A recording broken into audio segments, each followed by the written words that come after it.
안녕하십니까. 자, 이번 강의는 페이지 144페이지입니다. 28번입니다. 국민의 형사재판에 참여에 관한 법률에 대한 판례의 내용으로 가장 옳은 것은 1번 보시면 법원은 국민참여재판 대상 사건을 피고인의 의사에 따라 국민참여재판으로 진행함에 있어 별도의 국민참여재판의 개시 결정을 하여하나 X입니다. 신청이 있으면 당연히 국민참여재판으로 하면 되는 거고요. 굳이 법원이 개시 결정을 따로 할 필요는 없습니다. 따라서 1번 질문은 뭐가 돼요? X가 되고, 개시 결정할 필요가 없다는 거 기억해 두시고, 2번 보시면 공소장 부분을 숭당받을 날로부터 7일 이내, 7일 이내라는 것도 기억해 두셔야 되겠죠. 국민 참여재판을 원하는지 여부에 관한 의사가 기재된 어떻게 해요? 서면으로 제출을 해야 됩니다. 다시 말하면 송달받은 날로부터 일주일 7일 이내에 나는 국민참여재판을 신청하겠다라는 참여 의무를 서면으로 뭘 해야 돼요? 제출을 해야 되는데, 이 경우에는 제출하지 아니한 피고인은 제1회 공판기일이 열리기 전이라 할지라도 국민참여재판 신청을 할 수 없다 X입니다. 자, 그럼 이렇게 되는 거죠. 원칙적으로 7일 이내에 국민참여재판을 신청을 해야죠. 서면으로. 꼭 그래야 되는 건 아니라는 거죠. 따라서 만약에 제1회 공판기일이 열리기 전이라면 국민참여재판을 신청하는 것이 가능하다는 것이 우리 판례의 입장이기 때문에 2번은 뭐죠? X가 되는 거죠. 3번. 우리 헌법상 헌법과 법률에 정한 법관에 의한 재판을 받을 권리는 직업법관에 의한 재판을 주된 내용을 하는 것이므로 국민 참여재판을 받을 권리가 헌법 제27조 제1항에서 규정한 재판을 받을 권리의 보호 범위에 속한다고 볼 수 없다. 맞습니다. 왜냐하면 국민참여재판은 말 그대로 국민이 참여하는 거죠. 일반인들이 참여하는 재판이니까 여기 나와 있는 대로 직업법관이 참여해서 재판을 받아야 되는 재판을 받을 권리하고는 포함되지 않는다는 게 판례 입장이죠. 답은 뭐죠? 3번입니다. 4번 국민참여재판 참여에 관한 법률 제5조 1항에서 대상 사건의 범위를 제한한 것이나 동법 부칙 제2항에서 국민참여재판의 대상 시기를 법 시행일 당시에 공소제기 유무를 기준으로 정한 것은 청구인의 평등권을 침해한 것으로 볼 수 있다가 아니라 어떻게요? 없다라는 것이 우리 판례의 입장입니다. 그럼 결국 이렇게 되는 거죠. 3번과 4번을 합쳐서 국민참여재판을 받을 수 있는 그 범위를 제한하고 있는 법의 내용은 재판을 받을 권리를 침해하는 것도 아니고요. 또 일반 국민으로서의 평등권을 침해하는 것도 아니니까 결국은 유효하고 합법적인 법이다. 위헌이 아니라는 취지의 판결이 되겠죠. 답은 3번이 됩니다. 29번입니다. 국민 참여재판에 관한 다음 설명 중 가장 적절하지 않은 것은 1번 법원은 국민 참여재판 대상 사건에 대하여 반드시 피고인에게 국민 참여재판을 원하는지 여부를 확인하여야 하고요. 2번 국민 참여재판을 진행하던 중 공소사실 변경으로 대상 사건에 해당하지 않게 됐어요. 그러면 그걸 국민 참여재판을 그러면 중단해야 되느냐? 이 문제인데 우리 법원은 판례는 진행하는 것이 정상적이라는 거죠. 따라서 국민 참여재판을 진행할 수 없다. X가 되고요. 진행합니다. 이것도 좀 꼭 기억해 두시기 바라고 잘 나옵니다. 답은 2번이죠. 3번 법원은 공범관계에 있는 피고인들 중 일부가 국민참여재판을 원하지 않아 국민참여재판을 진행하는 데 어려움이 있다고 판단하는 경우 국민참여재판을 하지 않는 결정을 할 수가 있다. 물론 맞는 질문이고요. 4번 법원은 피고인의 질병으로 공판 절차가 장기간 정지되어 국민 참여재판을 계속 진행하는 것이 부적절하다고 인정하는 경우 사건을 지방법원 본원 합의부가 국민 참여재판에 의하지 않고 심판하게 할 수 있다는 질문도 맞는 질문입니다. 따라서 3번과 4번은 예외적으로 국민 참여재판을 하지 않는 경우에 해당하니까 좀 기억해 두실 필요가 있겠네요. 30번입니다. 국민 참여 재판에 관한 설명 중 가장 적절하지 않은 것은 3번을 보시면 법원은 공소 제기 후 1심 판결 선고 전까지 국민 참여 재판하지 아니하기라는 결정을 할 수 있다. X입니다. 판결 선고 전까지가 아니라 밑에 나와 있죠. 공판 준비 기일 종결된 다음 날까지만 결정할 수 있습니다. 따라서 아직 공판 준비 기일 다음 날까지만 하지 않을 것을 결정할 수가 있기 때문에 그 후에는 결정할 수 없다는 거 기억해 두시면 되겠죠. 답은 3번이 됩니다. 넘기셔가지고 31번이죠. 국민 참여 재판에 대한 설명으로 적절하지 않은 것은 3번 지문을 볼게요. 법원은 국민 참여 재판으로 진행하는 것이 적절하지 아니하다고 인정되는 경우 직권으로 국민 참여 재판하지 아니하고는 결정을 할 수 있으며까지 맞습니다. 이 경우 검사, 피고인 또는 변호인의 의견을 들을 수 있다가 아니라 들어야 합니다. 다시 말하면 필수적이라는 거죠.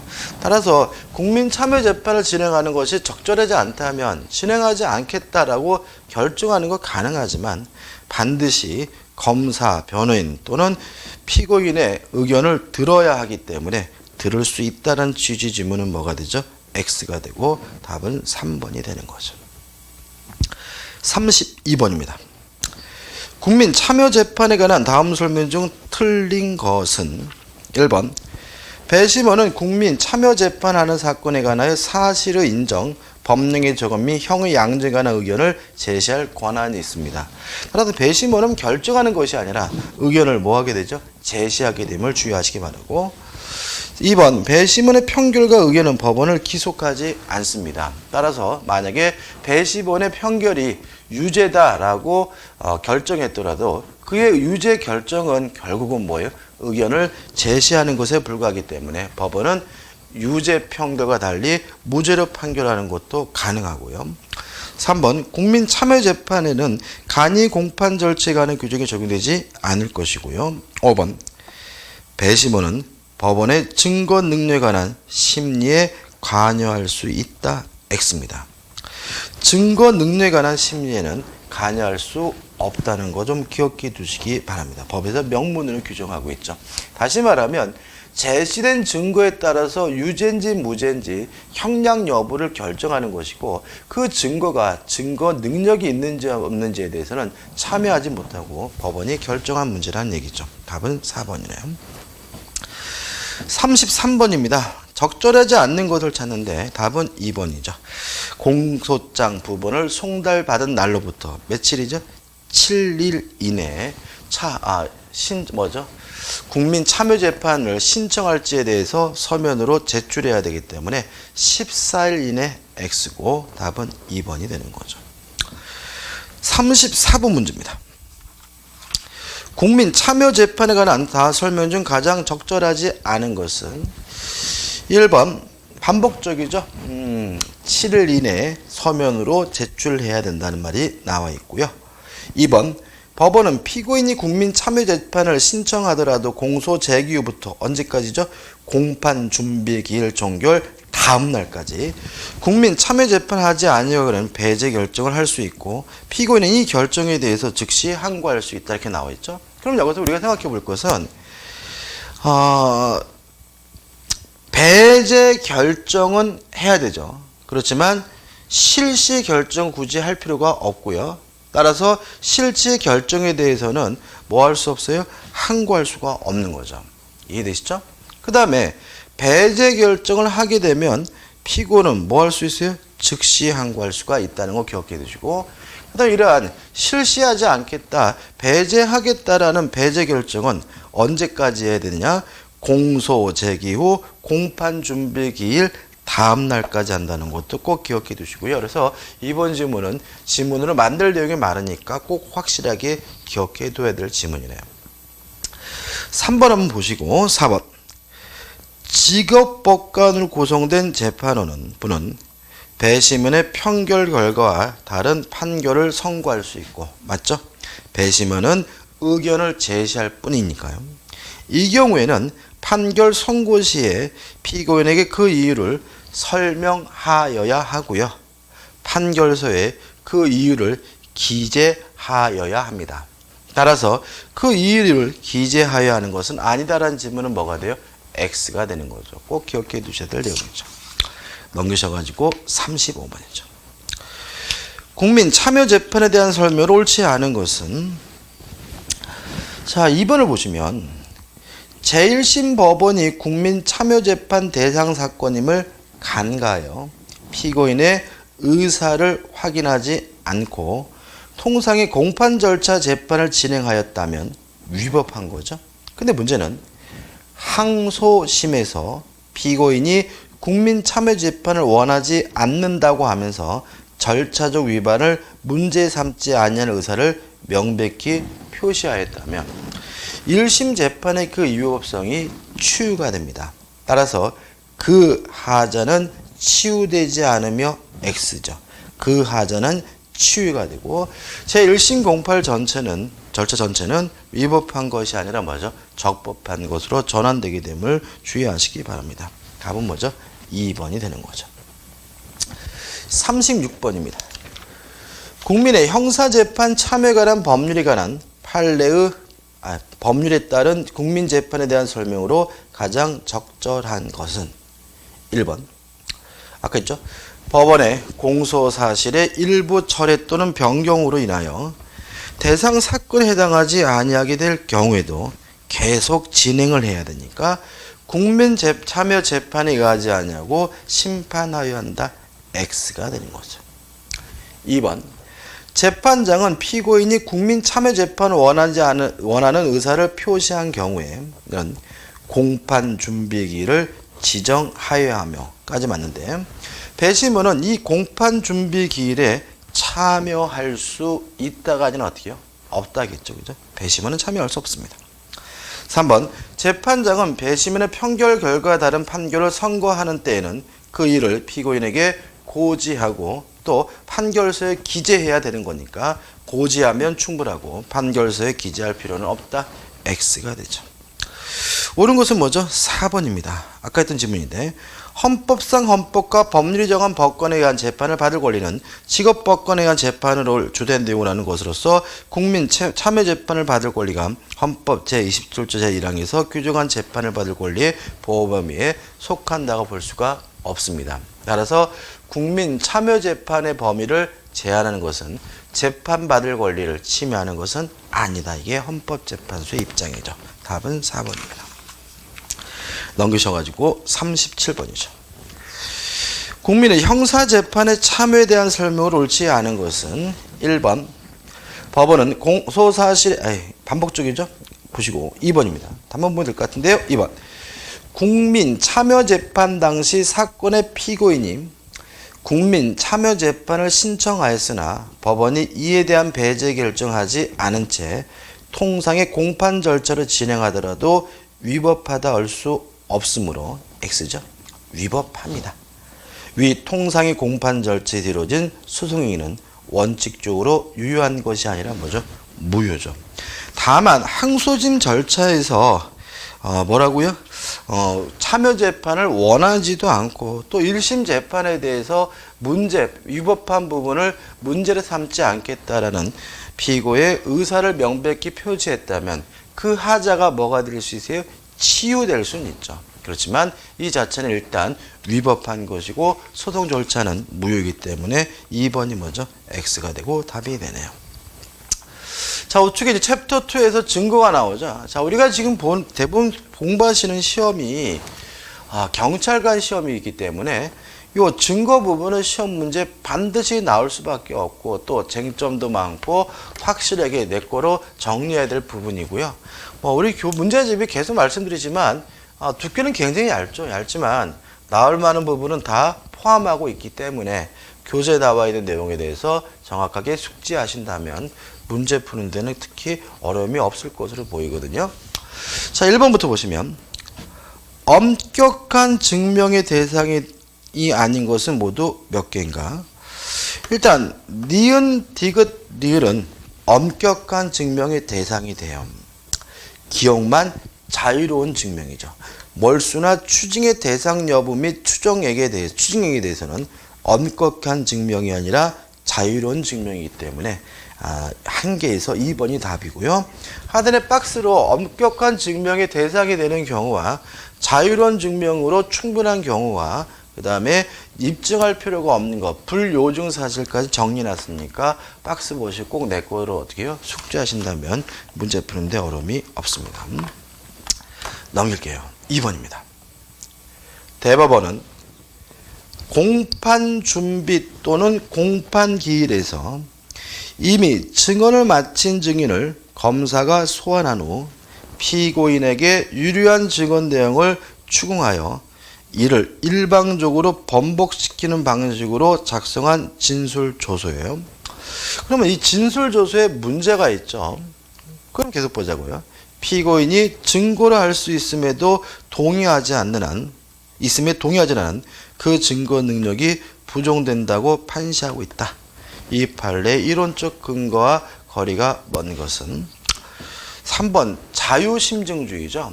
그러니까 자유심증주의라는 말은 증거가 위법하든 안 하든 그 제시된 증거에 따라서 자유롭게 위죄인지 무죄인지에 대해서 심증을 법관이 갖는다는 주의잖아요. 근데 지금 여기 나와 있는 것처럼 증거 능력이 부정이 된다면 그 증거를 가지고 법관은 자유롭게 유죄의 심증을 받을 수는 없는 거죠. 따라서 이러한 증거 능력의 배제는 무엇과 배치되는 거죠? 자유심증주의와 배치되는 거거든요. 따라 답은 뭐죠? 3번이 되고 나머지 당사자주의나 공판중심주의나 직접주의는 증거 능력을 배제하는 것에 대한 이론적 근거들이 되는 거죠. 답은 3번입니다. 3번 문제입니다. 형사소송법 증거에 관한 설명 중 가장 잘못되었거나 적절하지 않은 것은 1번 형사재판에서 공소가 제기된 범죄 사실에 대한 입증 책임은 누가 하는 거죠? 검사에게 있죠. 왜요? 무죄 추징의 원칙에 따라서 유죄 인정은 법관으로 하여금 합리적으로 의심할 여지가 없을 정도로 공소사실이 진실한 것으로 확신을 가지게 하는 증명력을 가진 증거에 의하여 하여하므로 따라서 법관 입장에서는 의심할 여지가 없을 정도로 검사가 입증해야지만 유죄임을 선고하죠. 만약에 의심할 여지가 있다면 합리적으로 검사의 주장이 논리적이라 하더라도 의심할 여지가 있다면 유죄로 판결할 수가 없는 거고요. 그와 같은 증거가 없다면 설령 피고인에게 유죄의 의심이 간다 하더라도 피고인의 이익으로서 판단할 수밖에 없다. 맞는 주문이죠. 그래서 우리가 보통 이제 인터넷 같은 거 보면은 우리 일반인들은 그냥 얘가 죽인 것 같다라는 그냥 개연성 내지 가능성만 있다면 이 나쁜 놈 이렇게 간단 말이죠. 근데 법관의 경우에는 그 정도가 아니죠. 어떻게 해야 됩니까? 의심의 여지가 없을 정도로 확실한 뭐가 있어야 돼요? 입증이 있어야 되고요. 만약에 그 사람이 범인이 아닐 가능성, 의심이 있다면 결국은 무죄 판결을 하기 때문에 우리의 법감정과 배치되는 경우가 발생하게 되는 거고요. 1번은 맞는 지문이죠. 2번 피고인이 검사 이전 후 수사기관에서 고문 등 가혹행위에 인하여 임의성 없는 자백을 하고 그 검사의 조사 단계에서도 임의성 없는 심리 상태가 계속되어 동일한 내용의 자백을 하였다면 검사의 조사 단계에서 고문 등 자백의 강요의 항의가 없었다고 하여도 검사 앞에서의 자백도 임의성이 없는 자백이라고 볼 수 없다. 맞는 지문이겠죠. 다시 말하면 수사기관에서 막 좁히고 막 고문했어요. 너 자식아 검사님 앞에 가서 헛소리하지 마. 막 이렇게 협박했단 말이죠. 이러고 나서 검사 앞에 가면 검사가 신사적으로 아이고 밥 잘 드셨어요? 사람 죽인 거 맞죠? 이렇게 질문하더라도 이것은 뭐예요? 위법한 증거일 수밖에 없는 거죠. 3번 자백에 대한 보강 증거는 범죄 사실의 전부 또는 중요 부분을 인정할 수 있는 정도가 되지 아니하더라도 피고인의 자백이 가공적이 아닌 진실한 것임을 인정할 수 있는 정도만 되면 족한 것이어서까지 끊어오면 자백만으로는 유죄 증거로 삼을 수는 없죠. 자백이 있고 뭐가 있어야지만요? 보강 증거가 있어야지만 비로소 유죄의 증거로 삼을 수가 있는데 그 보강 증거는 어느 정도의 입증이냐 해가지고 내용이 나와 있는 거고요. 계속 보시면 나아가 사람의 기억에는 한계가 있는 만큼 자백과 보강 증거 사이에 어느 정도 차이가 있어도 중요 부분에 일치하고로서 진실성이 담보되면 보강 증거로서 자격이 있다는 지문은 뭐죠? 맞는 지문이 되겠죠. 4번입니다. 검사 외 수사기관이 작성한 피의자 신문조서는 적법한 절차와 방식에 따라 작성된 것으로서 공판 준비 또는 공판 기일에 그 피의자였던 피고인 또는 변호인이 그 내용을 인정할 때 하나여 증거를 할 수 있는 바 맞습니다. 이는 피고인에 대한 검사 이외의 수사기관이 작성한 피의자 신문조서를 유죄의 증거를 하는 경우에만 적용되고 피고인과 공범관계에 있는 다른 피고인 또는 피의자에 대한 검사 이외의 수사기관이 작성한 피의자의 신문조서를 피고인에 대한 유죄증으로 채택하는 경우는 적용되지 않는다. X죠. 뭐 길긴 하지만 적용된다겠죠. 설명드릴 것도 없고 너무나 당연한 거죠. 답은 뭐죠? 4번입니다. 자, 4번 문제입니다. 증거재판주의와 관련하여 가장 옳지 않은 것은 1번 증거재판주의란 뭐냐? 사실의 인정은 증거에 의하여 하여야 한다는 증거법의 기본 원칙을 말하고요. 2번 피고인의 검찰 진술에 임의성 유무가 다투어지는 경우 법원은 엄격한 증명의 방법 외에 그 임의성 유무를 판단해야 한다. X입니다. 다시 말하면 검찰 진술이 있어요. 있긴 한데 그것이 임의적인 것이냐 아니냐에 대해서 다투어지고 있다면 이것은 엄격한 증명이 아니라 자유로운 증명만으로도 충분합니다. 따라서 답은 뭐죠? 2번이 되는 거죠. 3번 엄격한 증명 이외의 자유로운 증명의 경우에도 심증의 정도는 모든 합리적 의심이 없는 확신 또는 증명을 요한다는 거 기억해 두시기 바라고요. 4번 피해자는 71세 노인으로 피고인을 구타하고 넘어뜨려 부상하였다고 경찰과 법정에서 진술하였으나 이는 폭행을 당했다는 이에 상반하는 상대방의 일방적 진술에 불구하고 위 피해자의 증언만으로는 상해 사실을 인정할 수는 없는 거죠. 다시 말하면 증거가 필요합니다. 답은 2번이네요. 자, 넘기셔서 이제 5번 문제죠. 증거법에 대한 설명으로 옳은 것을 모두 묶은 것은 기억. 자백의 임의성이 다툼이 있는 때에는 그 임의성을 의심할 만한 합리적이고 구체적인 사실을 검사가 입증하여야 한다. 맞는 지문이겠죠. 니은번 정식 재판에서 법관이 자백에 의하여 유죄 심증을 얻은 경우에는 보강 증거 없이도 피고인에게 유죄를 선고할 수 있다. X죠.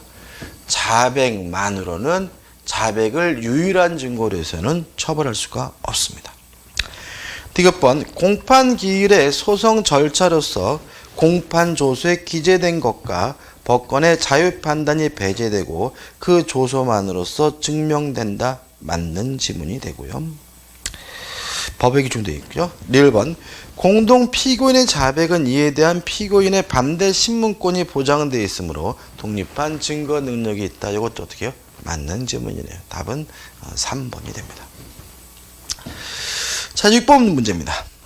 형사소송법 증거조서에 관한 설명이다. 다음 중 가장 잘못된 것거나 적절하지 않은 것은 1번, 2번, 3번 한번 꼼꼼히 읽어보시고 숙제하시기 바라고 답은 4번입니다. 검사, 피고인 또는 변호인은 서류나 물건을 증거로 제출할 수 있고 증인, 감정인, 통역인 또는 번역인의 신문을 신청할 수 있다. 법원은 검사, 피고인 또는 변호인의 고의로 증거를 뒤늦게 신청함으로써 공판의 완결을 지연하는 것으로 인정할 때는 이죠. 다시 말하면 증거를 제출한 이유가 공판을 지연시키려고 하는 것이 명백해 보여요. 그럴 때는 나 증거 안 받겠다라고 뭐 할 수 있겠어요? 각하할 수 있겠죠. 따라서 인정할 때에는 이를 각하할 수가 있기 때문에 각하하여서는 아니 된다. X고요. 답은 4번이 되는 거죠. 7번입니다. 증거 조서에 대한 설명이 옳지 않은 것은 1번이 답인데, 자, 이런 문제죠. 피고가 자기한테 유리한 증인이라고 신청을 했어요. 근데 나중에 이제 좀 알아보니까 그 사람이 오히려 피고에게 불리한 진술을 할 것 같아요. 그래서 피고 측에서 증인 신청을 철회했어요. 그러면 증인을 신문을 못 하느냐? 이 문제인 거죠. 근데 만약에 판사가 가만 보니까 그 증인이 결정적인 증언을 할 수 있을 것 같아요. 그렇다면 피고에게 유리하든 피고에게 불리하든 판사 입장에서 먼저 데려다가 신문할 가치가 있는 거죠. 따라서 직권으로, 이러한 경우에는 직권으로 증인 신문이 가능하기 때문에 1번. 피고인이 증인 신청을 철회한 경우 법원이 직권으로 당해 증언을 신문하여 이를 증거로 채택할 수는 없다는 지문은 X고요. 증인 신청을 철회했다라도 법원은 직권으로 그 증인을 신문하고 증거로 채택하는 것이 가능하기 때문에 답은 뭐죠? 1번이 되는 거죠. 그 다음에 3번, 4번 한번 읽어보시기 바라고 넘겨보시면 4번도 한번 보시면 되겠죠. 그 다음에 8번 문제입니다. 다음 설명 중 옳지 않은 것은 1번 공판 준비 또는 공판 기일에서 이미 증언을 마친 증인을 검사가 소환한 후, 무섭겠죠, 그죠? 예를 들어가지고 일반인이고 선량한 시민인데 세상에 재판이 연루가 돼가지고 형사재판에 가가지고 증언을 섰어요. 그런데 약간 찜찜한데 갑자기 뭐죠? 검사가 검찰청으로 나오래요. 그러면 일반 국민들은 속된 말로 쫄 수밖에 없거든요. 근데 어떻게 했냐면 피고인에게 유리한 그 증언 내용을 추궁하여 이를 일방적으로 번복시키는 방식으로 작성한 진술조서는 유죄 증거로 삼는 것은 당사자주의, 공판중심주의, 직접주의를 지향하는 현행 형사소송법 소송구조에 어긋난다. 물론 뭐죠? 맞는 지문이겠죠. 다시 말하면 이런 건 허용되지 않습니다. 물론 직접주의, 공판중심주의상 재판 과정에서 검사가 반대 신문하는 것은 가능하지만 이런 것은 허용되지 않습니다. 1번은 뭐죠? 맞네요. 2번 일과 같은 진술조서는 법관의 면전에서 모든 증거자료가 조사, 진술되고 이에 대하여 피고인이 공격, 방어할 수 있는 기회가 실질적으로 부여되는 재판을 받을 권리를 침해하는 것이고요. 3번 일의 경우 그 증언 자체가 유죄 증거라 할 수 있지만 진술조서는 피고인의 증거라 할 수 있음에 동의하지 않는 그 증거 능력이 없는 거고요. 4번 일과 같은 진술조서라도 원진술자인 종전 증인이 다시 법정에 출석하여 증언을 하면서 그 진술조서의 성립의 진정성을 인정하고 피고인 측의 반대 신문의 기회가 부여되었다면 증거 능력이 있다. X입니다.